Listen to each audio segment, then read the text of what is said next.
Let me guess. You think that winning an NBA championship is hard. Yeah, I get it. I would too if I wasn't so much smarter than you. The truth is, winning a championship in the NBA is fairly easy. The formula is, I should say. It's simple. And it wasn't until later reflection that I found that my formula is unfortunately similar to that of a certain Boston sports fans. Oh well, great minds think alike. Here's the formula. Have one of the 5 best players in the league, give them at least one All-NBA caliber sidekick, throw in a decent coach and some quality role players, and then just get lucky. That's it, really. Aside from the luck, the hardest part of that formula is getting one of those top-shelf superstars. There's only so many players that can be him. Here's the list of guys since the three-point line who were the best player on the team that won the championship. Kareem, Bird, Moses, Magic, Isaiah, Jordan, Hakeem, Duncan, Shaq, Wade, KG, Kobe, Dirk, LeBron, Steph, Kawhi, Durant, Giannis, and Jokic. That list makes a ton of sense for the things they did before and or after they became champions. All of those guys established themselves as guys who deserved to be on that list. Maybe the ring solidified what we already thought. Maybe it was the thing that they were missing, but it's a list that just feels right. Of course, I've excluded the 04 Pistons from that list. Their best player, either Ben Wallace, my pick, or Chauncey Billups, a totally acceptable pick, does not make sense on that list. The 2004 Detroit Pistons are the anomaly. They are the team that won it all that does not belong. They did not follow the formula. They do not make sense. Their victory in the finals against the Los Angeles Lakers was and remains the greatest upset in NBA Finals history. Let's talk about the Lakers first, because really they're the ones that set this whole thing up. Every David needs a Goliath. The Tyson to their Douglas, the USSR to their red, white, and blue.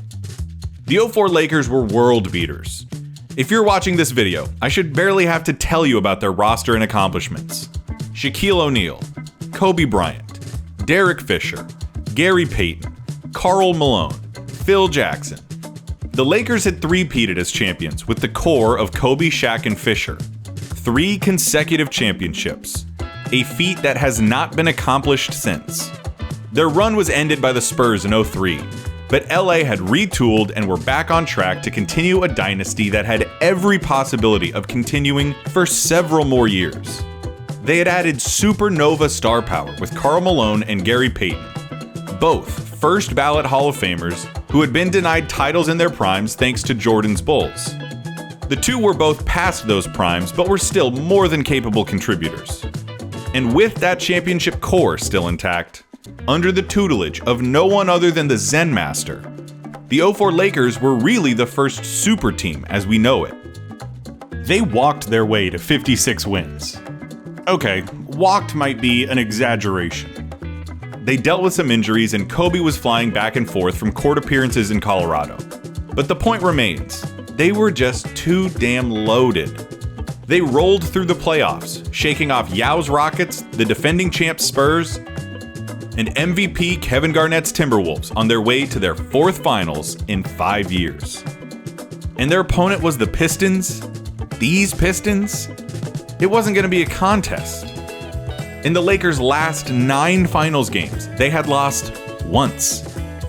Nobody picked the Pistons. Everyone just thought that it was neat that they had made it, ready to give them the aw shucks, good job, good effort treatment. The first game of the series was played on June 6th, 2004 at the Staples Center in Los Angeles, California. There, the seams of history began to burst. But who are these Pistons? Why were they so heavily discounted, and what makes them so doggone weird? Essentially, the Pistons were nobodies. They were a ragtag group of misfits that teams had either overlooked or given up on. Chauncey Billups was a guy who'd been traded 50 games into his rookie year by Celtics fan favorite coach Rick Pitino. He'd bounced around the league and had basically become a bust. When he signed with Detroit in 03, it was his 6th team in 7 years. The Pistons drafted Tayshaun Prince with the 23rd pick in the '02 draft. That class turned out to be one of the weakest in recent memory. So, saying he was a long shot was like saying I don't have my life figured out. They got Rip Hamilton from Washington in a trade because Michael Jordan, ever the competitor, who really put the killer in Team Killer during those years with the Wizards, wasn't really interested in developing young talent. Rip was only on the team because the Wizards didn't see a future with him. Rasheed Wallace was a mid-season acquisition, noted for being the face of the Jailblazers during his time with Portland, setting an unbreakable record with 40 technical fouls in a single season, and for once getting suspended for threatening a referee on a loading dock. And Ben Wallace wasn't even drafted. His journey to Detroit went through JUCO, D2 basketball, a tryout in the Italian League, the Wizards, and the Magic. He'd been with Detroit since '01 as a throw-in for the Grant Hill trade and had carved out a starting role, but the defensive-minded center ended his career without ever averaging over 10 points a game for a season. That was the Pistons. A journeyman bust, a late-round long shot, a reject, a head case, and an undrafted specialist. The only man in the locker room with a championship pedigree was the man holding the clipboard, head coach Larry Brown. Brown had led the Kansas Jayhawks to a title in 1988, but Detroit was Brown's 7th stop in 21 years as a head coach in the pro ranks. He'd worn out his welcome at every stop of his career. Not to mention the impossible odds he faced in his pursuit of an NBA ring. That no coach had ever won a championship in both college and the NBA. When you look at it like that, yeah, it's no surprise that nobody picked the Pistons. On paper, they were one of the most underwhelming finals teams ever. On paper, Detroit was going to get smoked, like a cigarette around my drunk mom. And yet, in Game 1 of the finals, those pesky Pistons wouldn't go away. Sure, Kobe and Shaq were getting theirs, but the Pistons were hanging with them. And you wouldn't believe it, but in the fourth quarter, they started to pull away. In a shocking upset, the Pistons beat the Lakers 87-75 on the road. It was a defensive game, to be certain, but the Pistons had put on a clinic of exquisite passing, great spacing, and off-ball movement. It wasn't a singular force taking on an unkillable behemoth. Instead, the Pistons stunned the Lakers and the world with solid defense and unselfish play. No bells, no whistles. For the first time in years, the Lakers had been soundly defeated in a finals game. In the second game, the Pistons again acted under the delusion that they belonged. They traded punches with Los Angeles for 4 quarters, fighting kilos above their weight. They would have won the game in regulation had Kobe not hit a game-tying 3 with 2 seconds left, giving the Lakers the chance to steal the game in overtime. With the series tied at a game apiece, the teams traveled to Detroit, where the next 3 consecutive games would be played. There would be no game back in Los Angeles. The Lakers didn't know it yet, but they had already lost. Because in spite of everything I've said, and in spite of the sheer abnormality of their composition, the '04 Pistons played in a special way. A way that few teams, even champions in sports, have ever played. Distilled into a single sentence, they played the right way. If you know about these Pistons and you know about Larry Brown, you knew that was coming. As Howard Beck once said, there is no more recognizable idiom in his lexicon. It's a phrase that is universally preached by coaches everywhere, at every level of every sport, but one that is irrevocably linked to Larry Brown. Playing the right way. It was an idea that he'd carried with him at every stop of his journey, each to some measure of success. From the Nuggets in the '76 ABA Finals, to Danny and the Miracles with KU, to the Spurs, Clippers, Pacers, and Sixers. We don't have to talk about the Olympic team. Or SMU. Or the Knicks. Brown is coaching royalty not just because of his championship rings, but because of his adherence to that philosophy. He was named one of the 15 greatest coaches in NBA history, not just because of his win-loss record, but because he has influenced the culture of the game. The right way.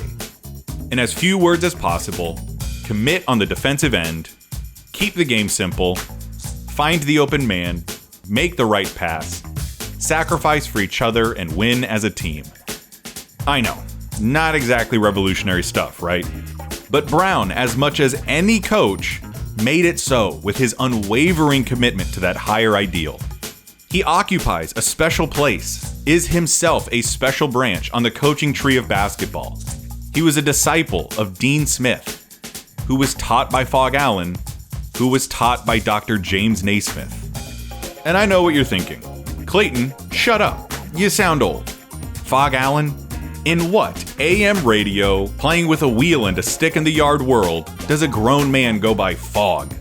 All this play the right way, sacrifice, come together as a team, and make the right pass stuff is all Spurs stuff anyway. The stuff Pop has been preaching and winning titles with for decades.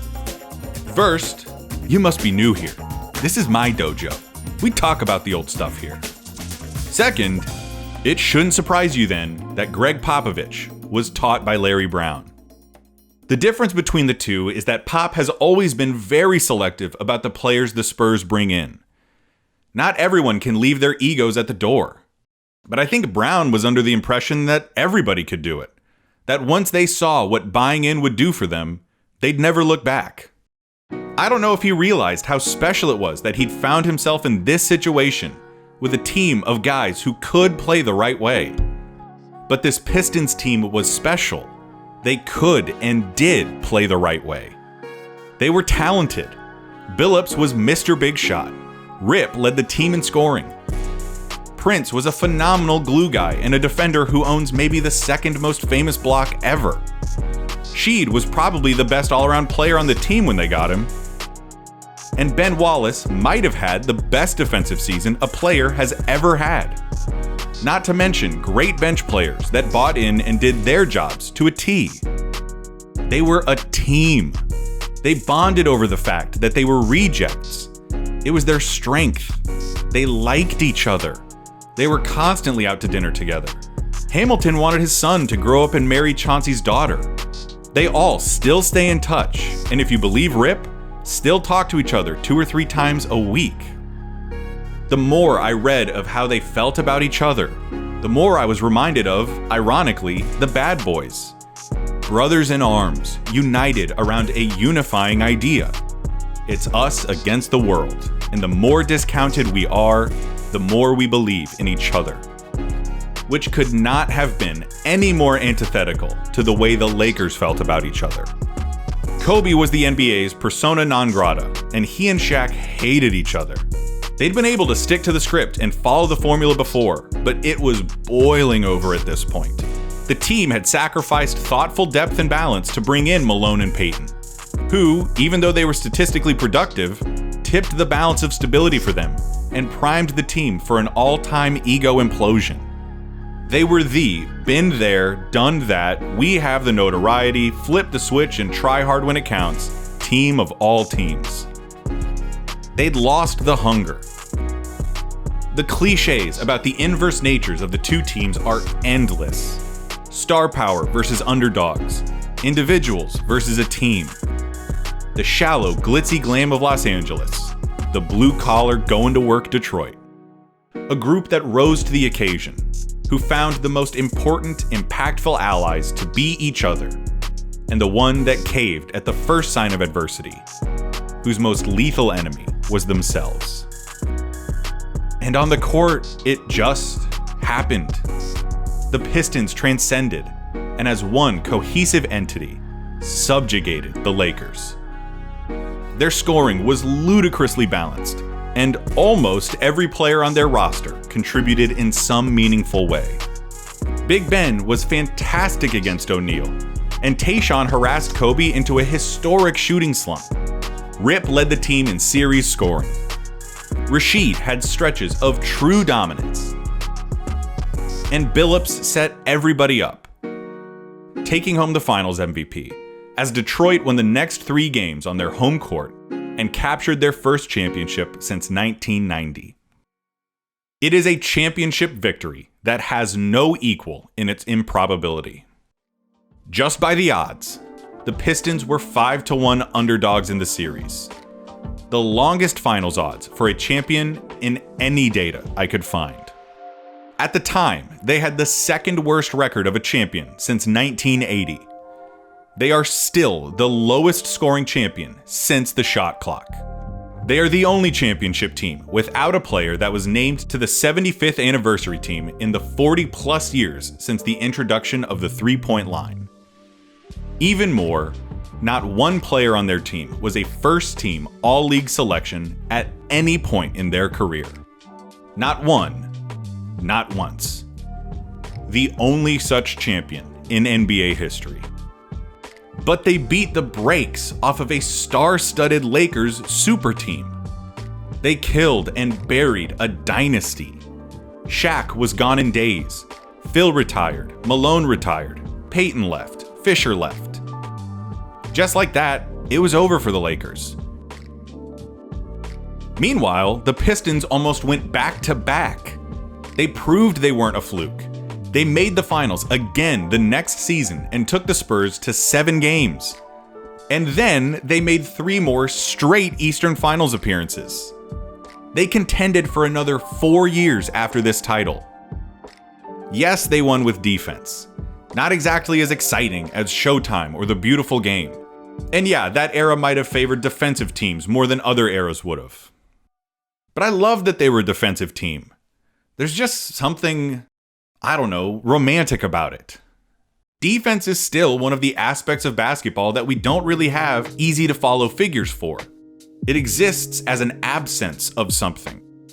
And it's also really, really damn hard to do. It takes the whole team playing just right for an entire possession to get a good stop. And to do that for a whole game, a whole series, it takes communication, high IQ, and a shitload of effort. To that end, the Pistons held their opponents to the fewest points of any champion in the shot clock era, and tout the best defensive rating by a champion since the three-point line.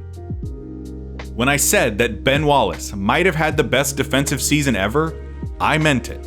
His 04 season, ironically the one season in a 5-year stretch where he didn't take home Defensive Player of the Year, has no equal when it comes to the advanced metrics.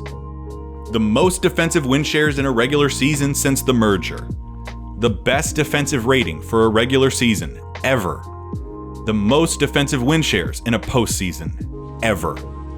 And the best defensive rating for a postseason ever. He was the captain of the team, the hub of their wheel, and the catalyst for so much of their intensity. I don't want to say that he led them to the title. That convention goes against everything they stood for. Again, they did not follow the formula. On the list of Hall of Fame title-winning captains, Ben Wallace exists in a place all by himself. Then again, he was never alone. The 04 Pistons are anomalies. You cannot reconstruct them. You can't just find players like them that have the same stats. They were coached by a generational leader and bought into the innate power of team. Their competitive advantage was each other, and their belief in the things they could do together. This Pistons team was and is the example of a basketball team that succeeds because of their cohesiveness. The 2004 Detroit Pistons won the championship with the greatest upset in the history of the NBA Finals. And they won it because they played the right way.